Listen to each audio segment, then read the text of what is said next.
If there's one thing you can count on in just about every horror movie, it's death, and typically a lot of it. Even the least formulaic horror film will typically see a group of hapless victims picked off by an antagonistic force, whether flesh and blood or supernatural, ensuring the screen is soon enough littered with bodies.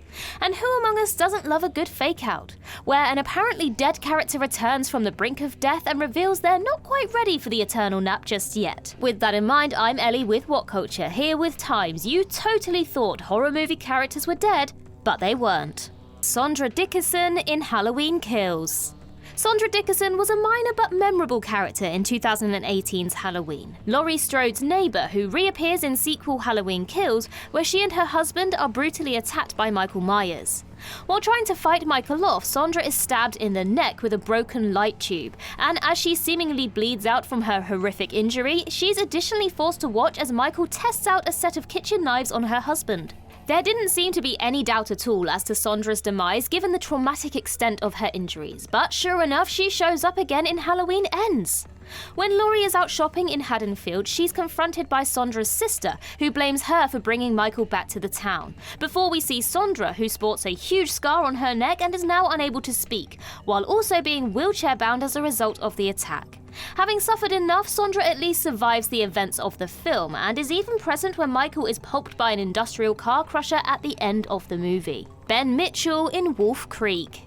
Wolf Creek follows two British tourists, Liz and Christy, who are backpacking across Australia with their Aussie pal Ben when they're pursued by sadistic outback serial killer Mick Taylor.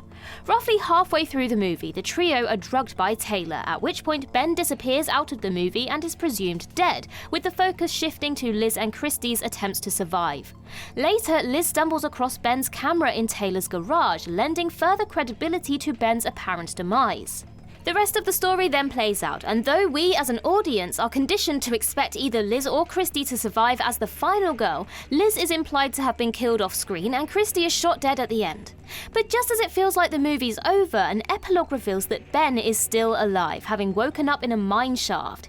He manages to free himself and after wandering the blistering outback for a while is rescued by a Swedish couple passing through. Brenda Bates in Urban Legend. Now, here we're generally avoiding horror movie villains because it's just so damn expected that they'll avert death for the sequel. But in the case of Urban Legend's Brenda Bates, we'll make an exception. After all, she's not a supernatural antagonist like Michael Myers or Jason Voorhees, and there wasn't really any indication that the film was angling to set up a glut of sequels.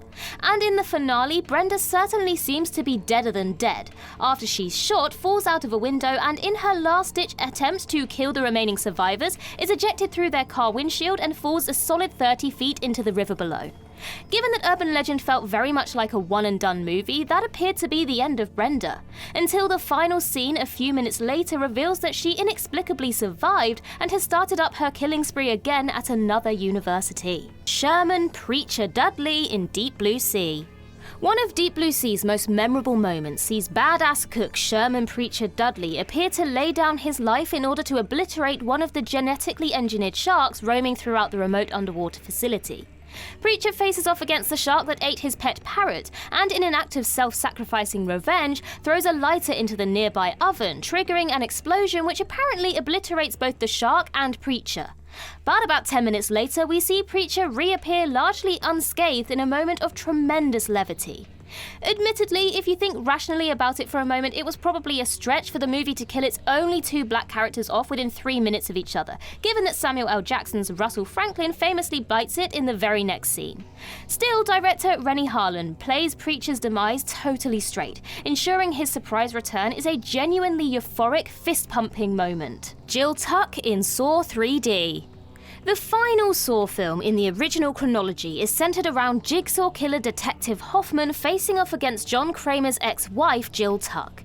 But this showdown seems to arrive prematurely, as not even 20 minutes into the movie, Jill is captured by Hoffman and strapped into a trap where a bladed, railed vehicle is driven through her, apparently tearing her body to pieces in sublimely disgusting fashion. In 3D, no less.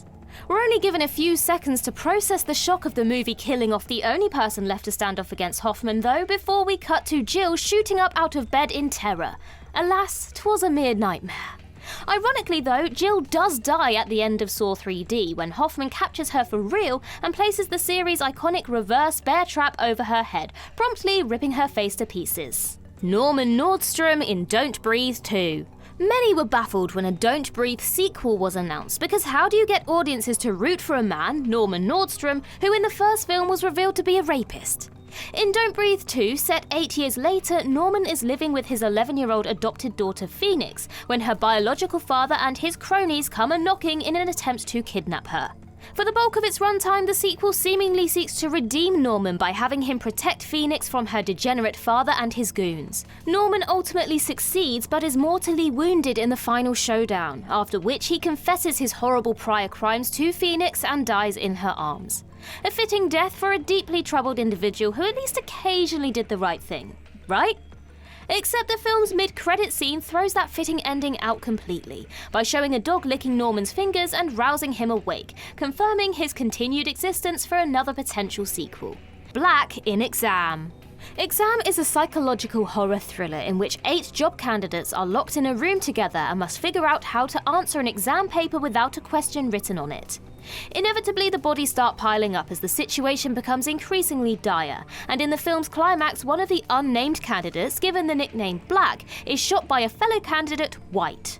Given that Black seems to have been shot in the heart, he appears to quickly expire, but a few scenes later, once the exam has been completed, we learn that Black was actually shot with a bullet containing a cure to the viral pandemic raging in the outside world, of which Black is a carrier.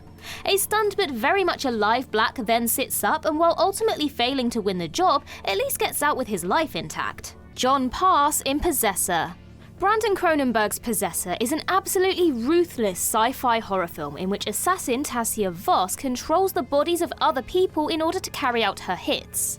Tasia's latest job is to kill wealthy CEO John Pass and his daughter Ava, which she achieves by, while possessing the body of Ava's fiancé Colin, shooting Ava repeatedly and then viciously attacking John with a fire poker.